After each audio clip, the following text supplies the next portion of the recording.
नमस्ते। जिंदगी यानी लाइफ ये हमारे चारों तरफ है ना? पर कभी सोचा है कि ये असल में है क्या? चलिए आज इसी सफर पे निकलते हैं और बायोलॉजी की दुनिया में गोता लगाते हैं और जीवन के इस खाके को समझना शुरू करते हैं। एक विशाल व्हेल मछली से लेकर एक ऐसे बैक्टीरिया तक जिसे हम देख भी नहीं सकते, जिंदगी हर रूप और आकार में मौजूद है। पर इन सब में कॉमन क्या है? वो क्या चीज है जो इन्हें जिंदा बनाती है? बस इसी सवाल का जवाब आज हम ढूंढेंगे। तो चलिए शुरू करते हैं सबसे बेसिक सवाल से कि आखिर ये जीव विज्ञान यानी बायोलॉजी है क्या भला? बिल्कुल सीधे शब्दों में कहें तो जीव विज्ञान मतलब जीवन का विज्ञान, मतलब लाइफ की स्टडी। ये वो साइंस है जो हमें बताती है कि भाई एक पेड़ कैसे धूप से अपना खाना बना लेता है, या कोई जानवर अपने माहौल में कैसे जिंदा रहता है। अरे यहाँ तक कि वो छोटे छोटे कीटाणु भी जिन्हें हम देख तक नहीं सकते, वो कैसे काम करते हैं। तो देखा जाए तो बायोलॉजी असल में तीन बड़े बड़े सवालों के जवाब ढूंढने की कोशिश करती है। पहला, ये जिंदगी आखिर बनी किस चीज से है, इसका स्ट्रक्चर क्या है। दूसरा, ये काम कैसे करती है। और तीसरा, सबसे फैसिनेटिंग, कि लाखों सालों में ये आज जैसी है वैसी बनी कैसे। अब देखिए, ये साइंस इतनी बड़ी है कि इसे समझने के लिए इसे मोटे मोटे तौर पर दो मेन ब्रांचेस में बांटा गया है। एक है बॉटनी, जिसमें हम पेड़ पौधों की हरी भरी दुनिया को समझते हैं, और दूसरी है जूलॉजी, जो जानवरों की दुनिया, उनके बर्ताव और बनावट पर फोकस करती है। अच्छा, तो हमने ये तो समझ लिया कि बायोलॉजी क्या है, पर इससे ना एक और भी गहरा सवाल खड़ा होता है। सोचिए जरा, हम एक पत्थर को देखते हैं और एक चिड़िया को देखते हैं और फौरन बता देते हैं कि कौन जिंदा है और कौन नहीं। पर कैसे?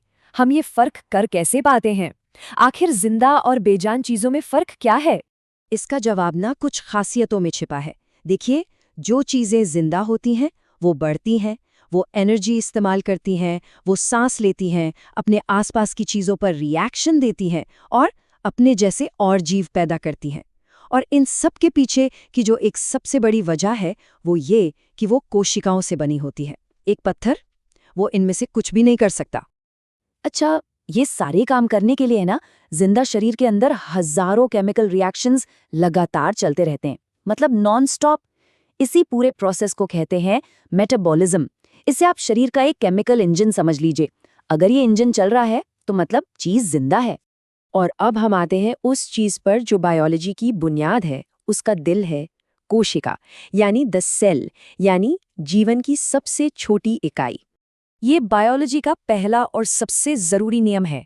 हर जिंदा चीज, चाहे वो कितनी भी बड़ी या छोटी क्यों ना हो, कोशिकाओं से ही बनी है। कोशिका ही वो सबसे छोटी ईंट है जिससे जिंदगी की पूरी इमारत खड़ी होती है। सब कुछ यहीं से शुरू होता है। इसी आइडिया को हम सेल थ्योरी कहते हैं। इसके तीन बड़े सिंपल से नियम हैं। पहला, हर जिंदा चीज कोशिकाओं की बनी है। दूसरा, कोशिका ही जीवन की बनावट और उसके काम करने की बेसिक यूनिट है। और तीसरा, जो कि बड़ा इंटरेस्टिंग है, कि नई कोशिकाएं कहीं हवा से नहीं आ जाती, वो हमेशा पुरानी कोशिकाओं के बंटने से ही बनती हैं। लेकिन एक सवाल है, क्या सारी कोशिकाएं एक जैसी होती हैं? वेल, इसका जवाब है नहीं। मोटे तौर पर देखें तो जिंदगी में दो तरह की कोशिकाएं होती हैं। एक होती हैं प्रोकैरियोटिक कोशिकाएं। ये थोड़ी सिंपल होती हैं। इनका जो जेनेटिक मटेरियल होता है ना, वो एक प्रॉपर न्यूक्लियस में बंद नहीं होता, बस ऐसे ही पड़ा रहता है, जैसे कि बैक्टीरिया में होता है। दूसरी तरफ है यूकैरियोटिक कोशिकाएं।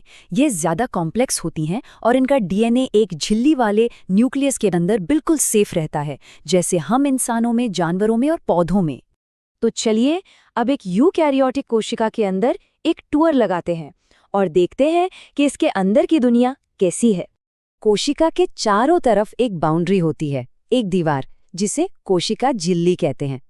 ये समझ लीजिए शहर का सिक्योरिटी गार्ड है।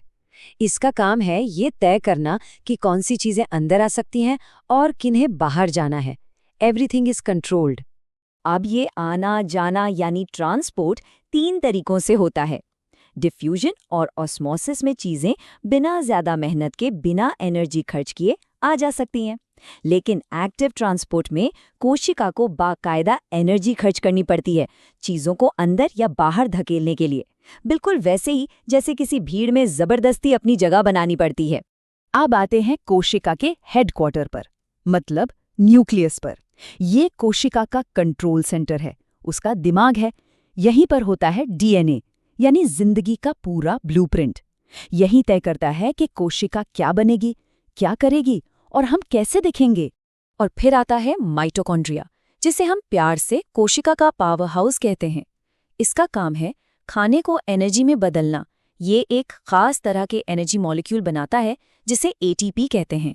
यही एटीपी कोशिका की हर एक्टिविटी के लिए पेट्रोल का काम करता है। तो ये तो कोशिका की दुनिया की बस एक छोटी सी झांकी थी।